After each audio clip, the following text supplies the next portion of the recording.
Good morning. आज आहे 13 February आणि आत्ता सकाळचे 7:30 वाजले. आत्ता आपण आहोत रामेश्वरला आणि माझ्याबरोबर मागच्या बाजूला जिथनं आपण रामेश्वर मंदिरामध्ये प्रवेश करतो आणि पवित्र 22 कुंडांमध्ये स्नान करतो डोक्यावरनं पाणी घेऊन, ते बरोबर माझ्या मागे आहे. थोड्या वेळाने मी तुम्हाला पूर्ण मंदिराची परिक्रमा आणि कुठे कुठे काय काय आहे, कुठनं आतमध्ये जायचं दर्शनाला, आणि 22 कुंडांमध्ये स्नान करायचं असेल तर त्याची पद्धत काय आहे, किती तिकीट आहे, किती पैसे घेतात, आणि फास्ट काम करायचं असेल तर काय करायचं, ही सगळी माहिती मी तुम्हाला देतो. आत्ता मी ज्या ठिकाणी उभा आहे तिथे आमचं हॉटेल आहे. त्या इथे माझ्या मागच्या बाजूला तुम्ही बघू शकाल पार्किंग आहे. मंदिराचं पण पार्किंग इथेच आहे आणि कॉमन पार्किंग पण इथेच आहे. तर आपण जर का स्वतःच्या 4 चाकीने आला तर इथे मागे गाडी लावू शकता. आणि आम्ही ज्या हॉटेलमध्ये उतरलो आहे ते हॉटेल तुम्हाला बाहेरनं दाखवतो. हे हॉटेल आहे, हॉटेल अशोका म्हणून नाव आहे. हे जरी तामिळमध्ये लिहिलेलं असलं तरी वरच्या बाजूला त्यांनी हॉटेल अशोका असं इंग्लिशमध्ये लिहिलेलं आहे आणि ते लांबनंसुद्धा दिसतं. आणि जसं मागाशी मी उल्लेख केला तसा या बाजूला हे पार्किंग आहे. इथे एक पार्किंग आहे आणि तिथे पुढे पण एक पार्किंग आहे. आणि हे समोरच्या बाजूला थोडंसं झूम करतो म्हणजे दिसेल, हे जे गोपूर दिसतं आहे इथनं मंदिरामध्ये आपण ज्या 22 कुंडांवरती स्नान करतो ते कुंडाला स्नान करायची जागा ही इकडनं या बाजूने आहे. तर आपल्या आत्ताच्या रामेश्वरमच्या ब्लॉकमध्ये आपण मंदिराची परिक्रमा करू, मंदिराबद्दलची माहिती घेऊ. मंदिरामध्ये आतमध्ये काही काही ठिकाणी शॉर्ट्स आणि फोटो अवेलेबल आहेत. ते फोटो आणि ते शॉर्ट्स, ते व्हिडिओ तुम्हाला दाखवीन. त्याच्यानंतर आजूबाजूचा जो परिसर आहे, मग ते अग्नितीर्थम असेल किंवा गंधमाधम पर्वत असेल, अजून 1-2-3 तीर्थ आहेत, धनुष्यकोडी मेन, आणि नंतर आपल्या कलाम साहेबांचं म्युझियम आणि कलाम साहेबांचं राहतं घर, असा भरगच्च कार्यक्रम आपल्या आजच्या या ब्लॉगमध्ये होणार आहे. आजचा व्हिडिओ जर का थोडा मोठा झाला तर 2 भागामध्ये दाखवीन. गोष्टी पण भरपूर आहेत. धनुष्यकोडीला काय झालं, त्याच्यानंतर सेतू कसा बांधला, कोणी बांधला, खारीचा वाटा म्हणजे काय. खारीचा वाटा आपण नेहमी म्हणतो, कोणाला आपण जर का काही मदत केली, किती मोठी मदत असेल तरी आपण असं म्हणतो की नाही, हा माझा फक्त खारीचा वाटा आहे. तर तो जो राम सेतू आहे, तर राम सेतू आणि खारीचा वाटा याच्यामध्ये याचं काय कनेक्शन आहे, तर ती एक छोटीशी गोष्ट आहे. त्याच्यानंतर अग्नितीर्थमध्ये, त्याला अग्नितीर्थ असं का म्हणतात, ती एक छोटीशी गोष्ट मी तुम्हाला सांगणार आहे. आणि त्याच्यानंतर रामेश्वरम मंदिर याच्यामध्ये जे शिवलिंग आहे, एक शिवलिंग आहेत का 2 शिवलिंग आहेत, त्याच्या मागची पण एक छोटीशी कहाणी मी तुम्हाला सांगणार आहे. इथे रामेश्वरला आपल्या रामायणामधल्या बऱ्याचशा कथा आणि प्रसंग या इथे घडलेले आहेत अशी मान्यता आहे. आता मी ज्या तुम्हाला कथा आणि ज्या गोष्टी त्या स्पॉटला गेल्यावरती सांगीन त्या माझ्या माहितीप्रमाणे आहेत. असं होऊ शकतं की आपली माहिती थोडी माझ्यापेक्षा वेगळी असू शकते.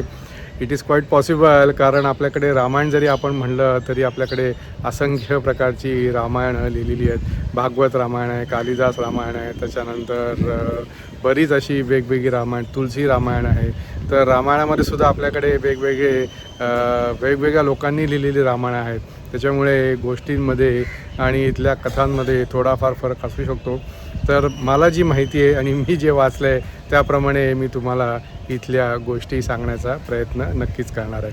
तर चला आपल्या ब्लॉगला सुरू करू. आता वाजले 7:30, आमचा ब्रेकफास्ट अजून बाकी आहे. ब्रेकफास्ट करू आणि मग एक ठिकाणी आपण जाऊ आणि त्या ठिकाणी गेलो की त्या ठिकाणची माहिती तुम्हाला देतो. काय भाग्य आहे आपण भारतीय किती भाग्यवान होतो की आपल्याला कलाम साहेबांसारखे शास्त्रज्ञ, APJ अब्दुल कलाम यांच्यासारखे शास्त्रज्ञ आणि नंतर यांच्यासारखे आपल्याला राष्ट्रपती मिळाले. आणि हे माझं भाग्य की आज मला राष्ट्रपती कलाम जिथे राहत होते त्या घरासमोर उभं राहायची संधी मिळाली. अर्थात हे जे आत्ता आपण मागे घर बघतोय, हे घर आधी असं नव्हतं. आतमध्ये त्यांच्या घराचा फोटो आहे. त्यांचं बालपण ज्या ठिकाणी गेलं ते घर अतिशय छोटं आणि साधं होतं. हे आता रिनोव्हेटेड 2 मजली घर आहे. पहिल्या मजल्यावरती कलाम साहेबांच्या जीवनाशी संदर्भात सगळ्या ज्या काही गोष्टी आहेत, त्यांच्या पूर्ण आयुष्यभर काय काय झालं त्या सगळ्या गोष्टी पहिल्या मजल्यावरती आहेत आणि दुसऱ्या मजल्यावरती एक छोटंसं दुकान किंवा मोमेंटोज काही इथले हवे असतील तर असं वरती दुकान आहे. तर पहिल्या मजल्यावरती आतमध्ये एक शिरता क्षणी आपल्याला कलाम साहेब किती मोठी आसामी होती पण किती साधी आसामी होती हे लक्षात येतं. त्यांच्या लहानपणापासूनचे सगळे फोटो तिथे ठेवलेले आहेत, लावलेले आहेत रादर. आणि त्यांचं आयुष्य कसं कसं पुढे कष्टातनं वर येत गेले ते सगळे फोटो तिथे वरती लावलेले आहेत. म्हणजे त्यांच्या शालेय जीवनापासून ते सायकलवरनं रॉकेट वाहून निघतोवर, त्याच्यानंतर इस्रोमध्ये ज्या वेळेला ते आले त्यावेळेला तिथे त्यांनी काय काय डेव्हलपमेंट केली, त्याच्यानंतर त्यांनी कुठले कसे हे सगळे शोध लावले हे सगळे फोटो तिथे आहेत. PSLV 3च्या लॉन्चच्या वेळेला त्यांनी काय काम केलं, त्याच्यानंतर पृथ्वी मिसाईल असेल किंवा बाकीचे आपली मिसाईल्स असतील त्यावेळेला त्यांचं कार्य कसं होतं हे सगळे फोटो लावले आहेत. वाजपेयींबरोबरचे त्यांचे फोटो आहेत, रशियाचे राष्ट्रपती व्लादिमीर पुतीन यांच्याबरोबरचे फोटो आहेत, मोदीजींबरोबरचे फोटो आहेत, राजीव गांधीबरोबरचे यांचे फोटो आहेत आणि नेल्सन मंडेलाबरोबरचे यांचे फोटो आहेत. आणि बऱ्याचशा वेगवेगळ्या जुन्या काळातल्या आठवणी की ज्याच्यामध्ये कलाम साहेब स्वतः इन्व्हॉल्व होते अशा पण सगळ्या गोष्टींचे फोटो वरती लावलेले आहेत. त्यांना 81 साली पद्मविभूषण मिळालं, त्याच्यानंतर त्यांना 90 साली पद्मभूषण मिळालं आणि 97 साली त्यांना भारतरत्न हा जो आपला सर्वोच्च राष्ट्रीय किताब आहे तो किताब त्यांना तिथे मिळाला. ज्यावेळेला पोखरणमध्ये वाजपेयींचं ज्यावेळेला गव्हर्नमेंट होतं त्यावेळेला जो अणुस्फोट केला, पोखरणमध्ये जी चाचणी केली त्या चाचणीच्या वेळेलासुद्धा कलाम साहेब तिकडे प्रत्यक्ष हजर होते असा फोटो वरती लावलेला आहे. थोडक्यात काय की इथे रामेश्वरला जर का आपण आलो तर थोडं आता रिनोव्हेटेड अवस्थेमधलं त्यांचं घर आहे. पण साहजिक आहे कारण असं मोठी आर्ट गॅलरी आणि एक्झिबिशन जर का ठेवायचं असेल तर असं रिनोव्हेशन करायलाच पाहिजे. पण जुन्या काळच्या सगळ्या आठवणी आणि कलाम साहेबांच्या सगळ्या आठवणी इथे आपल्याला बघायला मिळतात.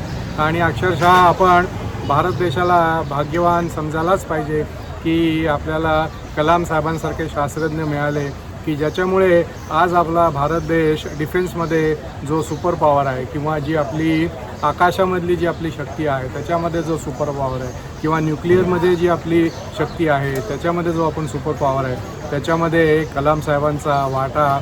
मगाशी मी खारीचा वाटाची गोष्ट सांगितली पण इथे मात्र मी तो शब्दप्रयोग करणार नाही. इथे कलाम साहेबांचा जो वाटा आहे तो सिंहाचा वाटा असं म्हणता येईल आपल्याला. असे हे कलाम साहेब, अशा कलाम साहेबांना माझा आणि ऑफकोर्स तुमच्याकडनं पण तुम्ही हा व्हिडिओ बघताय तुमच्याकडनं सुद्धा मानाचा मुजरा. जय हिंद. आणि कलाम साहेब तुम्ही कायम तुम्ही अमर राहाल आणि आमच्या स्मरणात राहाल याची मला खात्री आहे. तर आजूबाजूचा परिसर दाखवतो आणि मग आपण पुढच्या स्पॉटला जाऊया.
हा कलाम साहेबांच्या घराच्या आजूबाजूचा परिसर.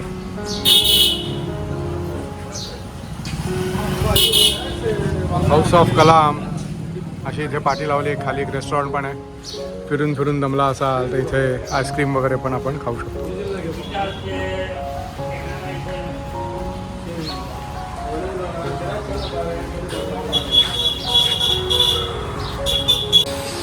कलाम साहेबांच्या घरापासून जवळच हे या इथे वी चाय म्हणून एक दुकान आहे. चांगलं रेस्टॉरंट आहे, चांगला जॉईंट आहे. आता मी इथे आतमध्ये चहा पितो आहे आणि या दुकानाचं इंटेरियर आणि साफ स्वच्छता अतिशय सुंदर आहे. तुम्ही जर का थकून भागून इकडे आला असाल तर तुम्हाला इथे पाणी मिळेल, इथे मॅगी मिळतं, लस्सी आहे ठेवलेली, वेगळी विविध प्रकारचे आईस्क्रीम आहेत, फ्रेश बनवून इकडे चहा पण मिळतो, सँडविच मिळतो, पनीर सँडविच पण मिळेल, फ्रेंच फ्राईज पण मिळतील. असं तुम्ही इकडे येऊन थोडासा रेस्ट पण करू शकता. सुंदर आहे. त्याच्यामुळे मी यांना विचारलं की तुमचा व्हिडिओ घेऊन टाकू का यूट्यूबला, तर हो म्हणाले टाका, यांनाही मदत होईल. थंड हवा असेल काही तर तुम्हाला थंड वस्तू पण इथे मिळू शकतात.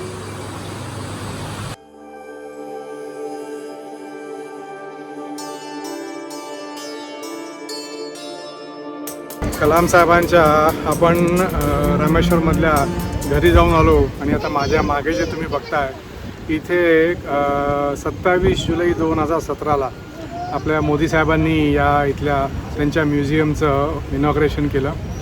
आतमध्ये बघायला काय आहे, तर या प्रश्नाचं उत्तर मी असं देईन की आतमध्ये बघायला काय नाही आहे. खूप काही आतमध्ये बघायला आहे. फोटोज भरपूर आहेत आणि कलाम साहेबांच्या आयुष्यामध्ये जे काही सगळ्या घटना घडल्या त्या सगळ्या घटनांचे असंख्य फोटो आणि काही तर त्यांचे स्टॅच्यू असे बनवलेले आहेत की ज्याच्यामध्ये आपण प्रत्यक्ष कलाम साहेबांना पाहतो का काय याचा भास येतो. हाताचं त्यांच्या म्हणजे बोटाचं त्यांच्या शिरा, बोटावरच्या सुरकुत्या, गळ्यावरच्या सुरकुत्या, केस आणि पापण्यांवरचे केस आणि त्यांचे कपडे, त्या कपड्यांवरच्या ज्या आपल्या अशा रेषा येतात ज्याला आपण रिंकल्स असं म्हणतो, त्या सगळे रिंकल्स अतिशय सुंदरपणे हुबेहूब अक्षरशः म्हणजे आपण कलाम साहेबांना बघतोय का काय प्रत्यक्ष असा आपला तिथे आतमध्ये गेलं की भास होतो.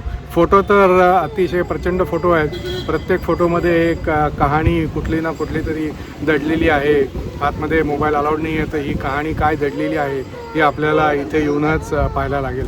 मी तर असं म्हणेन की एखादं मंदिर रामेश्वरमधलं किंवा समुद्रकिनारा स्किप केला तरी चालेल, पण इथे येणं अगदी क्रमप्राप्त आहे.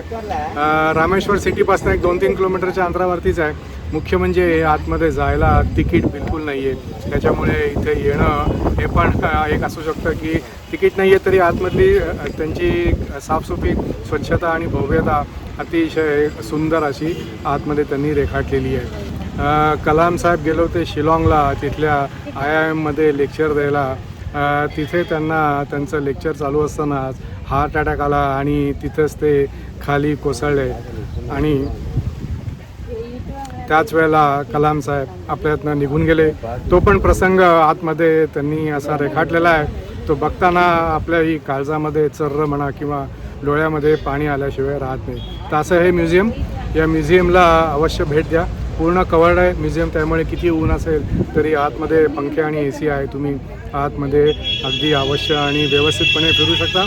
आणि मुख्य म्हणजे आतमध्ये टॉयलेटची सोय पण आहे, चांगलं मोठं टॉयलेट आहे. आणि सिनियर सिटीजन कोणी असेल किंवा कोणाला चालायला जर का त्रास होत असेल तर इथे गेटवरती चौकशी केली तर आपल्याला व्हीलचेअरसुद्धा देतात. म्हणजे म्युझियम पाहण्यासाठी म्हणून ज्या काही आवश्यक सोयी असतात त्या सगळ्या फ्री ऑफ चार्ज आणि फ्री ऑफ कॉस्ट इथे अवेलेबल आहेत. तर या म्युझियमला अवश्य भेट द्या.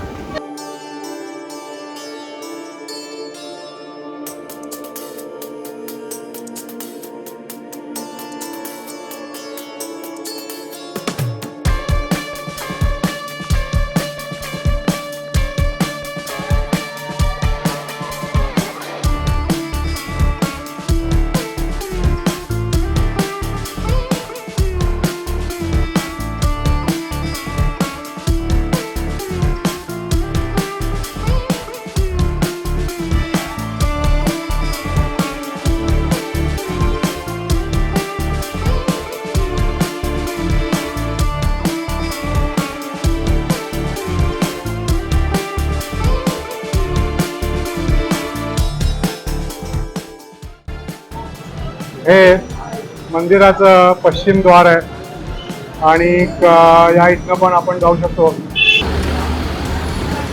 इथे साऊथला आपण आलो, पर्टिक्युलरली या भागामध्ये आलो की इथे केळ्याची भजी अतिशय फेमस आहेत. रामायणातल्या बाकीच्या सगळ्या गोष्टी आपल्याला माहिती आहेत. श्रीरामांनी वानरसेनाच्या साह्याने लंका कशी गाठली सेतू बांधून वगैरे, धनुष्यकोडीचा व्हिडिओ तुम्ही बघितला असेल.